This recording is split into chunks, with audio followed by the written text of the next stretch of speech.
पूजा पाठ करते समय ध्यान रखने चाहिए। यह जरूरी बातें। हिंदू धर्म में पूजा पाठ को बड़ा महत्व दिया गया है और रोज भगवान की पूजा को अनिवार्य बताया गया है। लोग इसका पालन भी करते हैं। नमस्कार मित्रों, स्वागत है आप सभी का महायोग टीवी चैनल में। आपको बता दें कि लेकिन कई बार देखा गया है कि कुछ लोग हमेशा इस बात की शिकायत करते हैं कि वह पूजा तो कर रहे हैं लेकिन उन्हें पूजा का सही फल नहीं मिल रहा। दिन रात भगवान के नाम को जपते हैं लेकिन भगवान उनकी प्रार्थना नहीं सुनते हैं। इसके कई कारण हो सकते हैं लेकिन एक बड़ा कारण पूजा के नियमों में कुछ गलतियां होना है।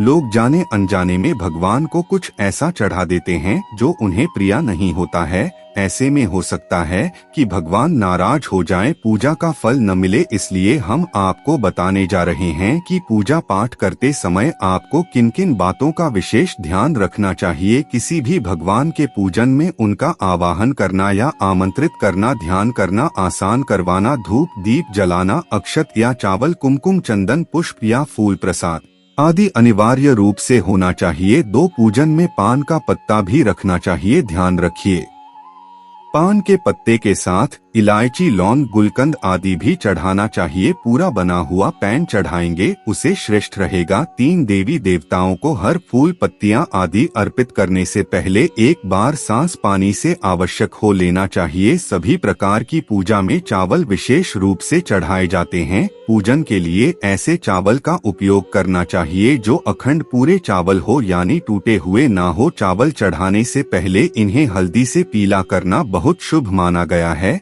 इसके लिए थोड़े से पानी में हल्दी घोल लें और उसे खोल में चावल को डुबोकर पीला किया जा सकता है। पूजन करने इस बात का विशेष ध्यान रखें कि पूजा के बीच में दीपक बचना नहीं चाहिए। ऐसा होने पर पूजा का पूर्ण फल प्राप्त नहीं हो पाता है।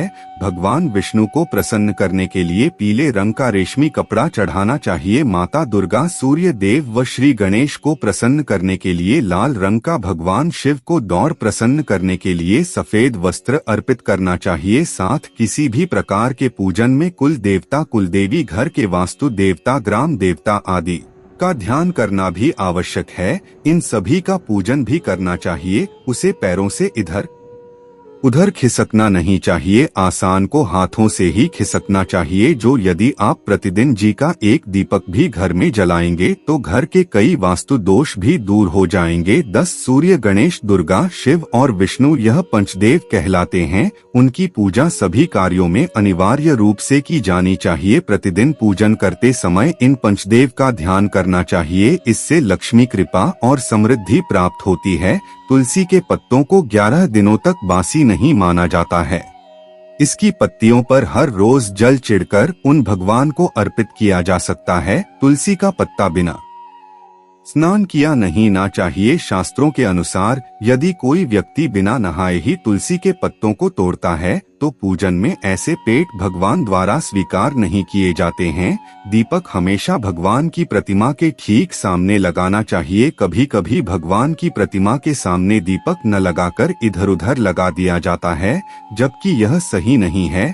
13, जी के दीपक के लिए सफेद रुई की बत्ती उपयोग किया जाना चाहिए कि तेल के दीपक के लिए धागे की बत्ती श्रेष्ठ बताई गई है। 14, पूजन में कभी भी खंडित दीपक नहीं जलाना चाहिए। धार्मिक कार्यों में खंडित सामग्री शुभ नहीं मानी जाती है। मित्रों, आगे जानकारी बताने से पहले आपसे एक छोटी सी रिक्वेस्ट करना चाहेंगे कि आप अपनी राशि को कमेंट बॉक्स में जरूर ही डाल दें, क्योंकि हम प्राची से जुड़ा आपका भाग्य भी बताती हैं और भाग्य में चल रही परेशानियों को दूर करने के लिए वह आसान से आसान उपाय भी बताते हैं। इसलिए आप अपनी परेशानी एवं आप अपनी राशि को अवश्य ही कमेंट बॉक्स में डालें। साथ में कमेंट बॉक्स में जय मां लक्ष्मी अवश्य ही लिखें, जिससे कि माता लक्ष्मी की कृपा आप पर हमेशा ही बनी रहे। 15, शिवजी को बिली पत्र अवश्य चढ़ाएं और किसी भी पूजा में मनोकामना की सफलता के लिए अपनी इच्छा के अनुसार भगवान को दक्षिण अवश्य चढ़ाने चाहिए, दान करना चाहिए। दक्षिणा अर्पित करते समय अपने देश को छोड़ने का संकल्प लेना चाहिए। देशों को जल्दी से जल्दी छोटे पर मनोकामनाएं आवश्यक पूर्ण होगी। 16 भगवान सूर्य की 7, श्री गणेश की 3, विष्णु जी की 4 और शिव जी की आधा परिक्रमा करनी चाहिए। घर में या मंदिर में जब भी कोई विशेष पूजा करें तो अपने इस देव के साथ ही स्वास्तिक, कलश, नवग्रह देवता, 5 लोकपाल, सोढ़ाक मंत्र का मातृका का पूजन भी अनिवार्य रूप से किया जाना चाहिए। इन सभी की पूरी जानकारी किसी ब्राह्मण पंडित से प्राप्त की जा सकती है। विशेष पूजन पंडित की मदद से ही करवानी चाहिए ताकि पूजा विधि बात हो सके। 18 घर में पूजन स्थल के 19 भगवान शिव को हल्दी नहीं चढ़ाना चाहिए और नहीं शंकर से जल चढ़ाना चाहिए और पवित्रता का ध्यान रखें। चप्पल पहनकर कोई मंदिर तक नहीं जाना चाहिए। पूजन स्थल पर का करा दिखाएं। हमेशा भगवान श्री गणेश की आराधना से पूजा प्रारंभ करें। श्री गणेश को तुलसी दल चढ़ाने से बचें। भगवान गणेश को तुलसी दल चढ़ाने से दोष लगता है। शिव शंभू को कभी भी केतकी का फूल नहीं चढ़ाना चाहिए। पौराणिक कथाओं के अनुसार भगवान शिव ने केतकी को श्राप दिया था, इसलिए भगवान शिव को यह फूल नहीं चढ़ाना चाहिए वरना भक्तों के काम बिगड़ सकते हैं। 24 भगवान की प्रतिमा को स्नान करवाते वक्त सिर्फ उंगलियों का प्रयोग करें। भगवान को स्नान करवाते समय कभी भी अंगूठे का इस्तेमाल नहीं करना चाहिए। ऐसा करने से भगवान अब प्रसन्न होते हैं और घर में विपत्ति आती है। 25 दीपक को कभी भी जमीन पर रखकर प्रज्वलित ना करें। ऐसा करने से धन की बर्बादी होती है और घर में अशुभता आती है। 26 पूजा के वक्त अगरबत्ती का प्रयोग ना करें। ऐसा इसलिए क्योंकि इस बस की लड़कियों के साथ बनाया जाता है और बस की लड़कियों का प्रयोग अंतिम संस्कार में किया जाता है, इसलिए इसे अशुद्ध माना गया है। 27 रविवार के दिन तुलसी के पत्ते तोड़ने से बच्चे। मान्यताओं के अनुसार रविवार के दिन तुलसी के पत्ते तो देने होते हैं। 28 भगवान शालिग्राम को कभी चावल अर्पित नहीं करना चाहिए। वास्तु शास्त्र के अनुसार ऐसा करने से दोष लगता है। 29 पूजा में गंदे कपड़े पहन करना बैठ। कभी भी गंदे कपड़े पहनकर पूजा नहीं करना चाहिए। मान्यताओं के अनुसार ऐसा करने से घर में दरिद्रता आती है। 30 पूजा के दौरान माँ को पवित्र रखें। कभी भी पूजा करते समय मन को दूषित नहीं रखें। कहा जाता है कि पूजा के दौरान मन में द्युरक्षा रखने से पूजा का फल प्राप्त नहीं होता है। 21 पूजा में इस्तेमाल किए गए फूल अगर सूख जाए तो उन्हें कभी भी फेंक नहीं। सूखे हुए फूलों को किसी पवित्र नदी में प्रवाहित कर दें। 32 शास्त्रों के अनुसार देवी देवताओं का पूजन दिन में 5 बार करना चाहिए। सुबह 5 से 6 बजे तक ब्रह्मा मुहूर्त में पूजन और आरती होनी चाहिए। इसके बाद प्राप्त 9 से 10 बजे तक दूसरी बार का पूजन, दोपहर में तीसरी बार पूजन करना चाहिए। इस पूजन के बाद भगवान को शयन करवाना चाहिए। शाम के समय 4-5 बजे उन पूजन और आरती करनी चाहिए। जिन घरों में नियमित रूप से 5 बार पूजन किया जाता है वहां सभी देवी देवताओं का वास होता है और ऐसे घरों में धन धान्य की कोई कमी नहीं होती है। प्लास्टिक की बोतल में या किसी अपवित्र धातु के बर्तन, धातु जैसे एल्यूमिनियम और लोहे से बने बर्तन में गंगाजल नहीं रखा जाना चाहिए। गंगाजल तांबे के बर्तन में रखना ही शुभ रहता है। 34 स्त्रियों को और अपवित्र अवस्था में पुरुषों को शंकर नहीं बजना चाहिए।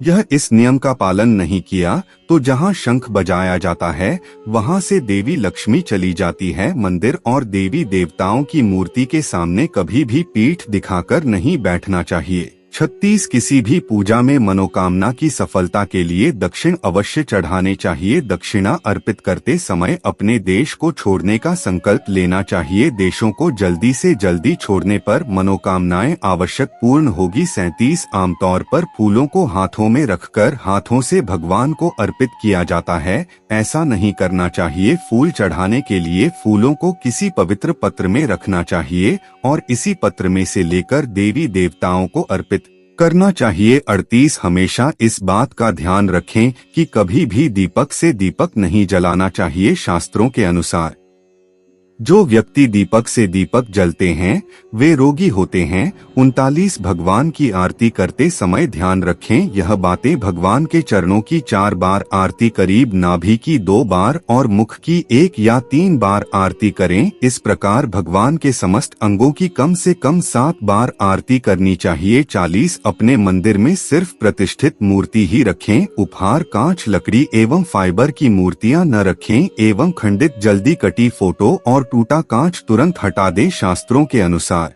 खंडित मूर्तियों की पूजा वर्जित की गई है। जो भी मूर्ति खंडित हो जाती है उसे पूजा के स्थल से हटा देना चाहिए और किसी पवित्र बहती नदी में प्रवाहित कर देना चाहिए। इस संबंध में यह बात ध्यान रखने योग्य है कि सिर्फ शिवलिंग कभी भी किसी भी अवस्था में खंडित नहीं माना जाता है। 41 मंदिर के ऊपर भगवान के वस्त्र, पुस्तक एवं आभूषण आदि भी ना रखें। मंदिर में पर्दा अति आवश्यक है। अपने पूज्य माता पिता तथा पितरों का फोटो मंदिर में कदापि न रखें। उन्हें घर के नृत्य कोण में स्थापित करें। 42 कभी भी भगवान को या फिर अपने से बड़े को एक हाथ से प्रणाम नहीं करना चाहिए। इसके साथ ही यह भी ध्यान रखें कि सोए हुए व्यक्ति का चरण स्पर्श नहीं करना चाहिए। पूजा के बाद बड़ों का आशीर्वाद लेते समय ध्यान रखें कि किसी के दाएं पैर को दाएं हाथ से, बाएं पैर को बाएं हाथ से छूकर प्रणाम करें। इसका फल 100 गुना प्राप्त होता है। माला जप करते समय दाएं हाथ को कपड़े या गोमुखी से ढक कर रखना चाहिए। के बाद आसन के नीचे की भूमि को स्पर्श कर नेत्रों से लगाना चाहिए। इससे आपको जप के पूर्ण फल की प्राप्ति होती है। शास्त्रों के अनुसार घर में पूजा करने का स्थान ईशान कोण में होना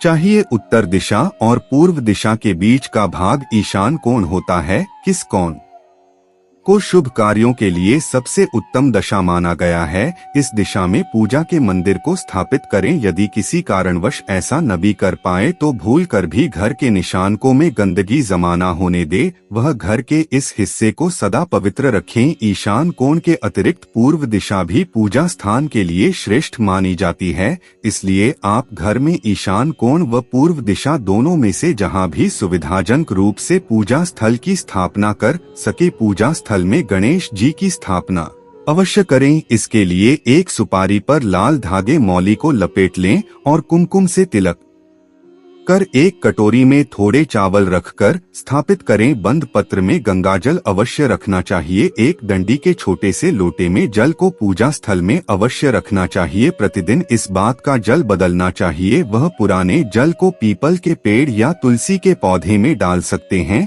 पूजा के स्थान में एक देव की सिर्फ एक ही प्रतिमा रखें। यदि आपके पास एक देव की एक से अधिक प्रतिमा पूजा स्थल में है तो उन्हें घर में कहीं भी दीवार आदि पर लगा सकते हैं, किंतु पूजा स्थल में एक देश की एक ही प्रतिमा रखें। 48 घर में पूजा के स्थान पर कभी भी बड़ी मूर्तियां नहीं रखनी चाहिए। बड़ी मूर्तियां में प्राण प्रतिष्ठा होना अनिवार्य हो जाता है, इसलिए बड़ी मूर्तियां मंदिर के लिए ही उचित है। पूजा स्थल में छोटी मूर्ति रख सकते हैं। 49 पूजा करने के स्थान पर भूल कर भी अपने पितृदेव, स्वर्गीय माता पिता या गुरु की फोटो न लगे, उनका स्थान अलग रखें। 50 पूजा स्थल में कूड़ा अक्षर एकत्रित न होने दें। प्रतिदिन पूजा घर की सफाई करें। 51 अगर आपने पूजा घर में कोई मूर्ति की स्थापना की हुई है तो ध्यान दें मूर्ति का कोई भी हिस्सा खंडित नहीं होना चाहिए। मूर्ति खंडित होने पर तुरंत उसे वहां से हटा दें। खंडित मूर्ति को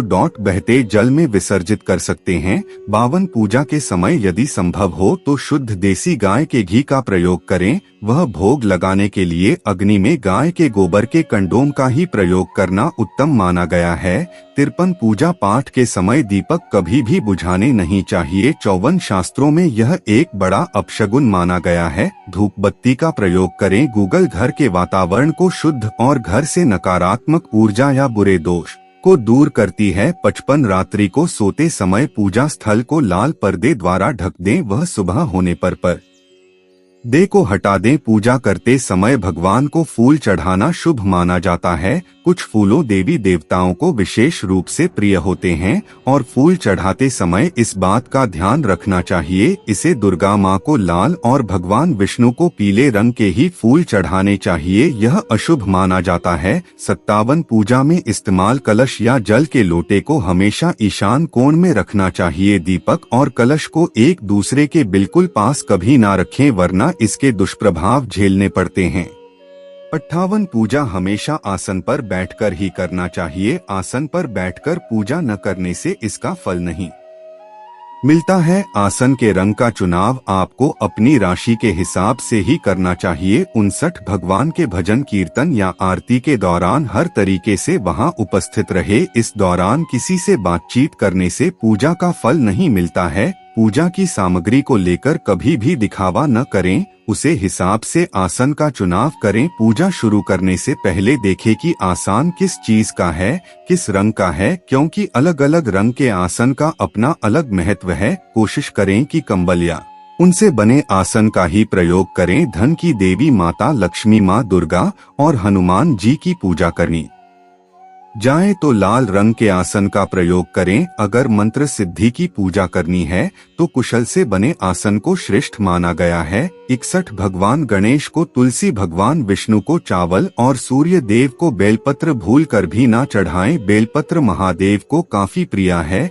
इसलिए हमेशा भगवान शंकर को बेलपत्र चढ़ाई। वही गणेश जी को हरिद्वार, सूर्य भगवान को कनेर का फूल, माता दुर्गा को लाल फूल आए, विष्णु जी को तुलसी चढ़ाई। कई लोगों की आदत होती है पूजा के बाद मूर्ति पर चढ़ी सिंदूर को अपने माथे पर लगाने का, ऐसा भूल कर भी न करें। कभी भी दीपक से दीपक न जलाएं। पूजा करने के बाद भगवान से भूल चुके हुई गलतियों के लिए क्षमा जरूर मांगे। दोस्तों, वीडियो अच्छी लगी हो तो लाइक और शेयर करें। दोस्तों एवं माताएं बहनों, आप सभी से हम विनम्र निवेदन करते हैं कि आप इस वीडियो को ज्यादा से ज्यादा व्यक्तियों तक पहुंचाएं, जिससे कि उन्हें इतनी ज्ञानवर्धक जानकारी हर एक भारतीय नागरिक को प्राप्त हो सके, क्योंकि ऐसी दुर्लभ जानकारी जो हुआ वह नहीं जानती, वह उन्हें जानने का एक मौका मिल जाएगा और वह पूजा में कर रहे इन गलतियों को बंद कर देगी, जिससे कि उन्हें लाभ ही लाभ होगा। जैसा कि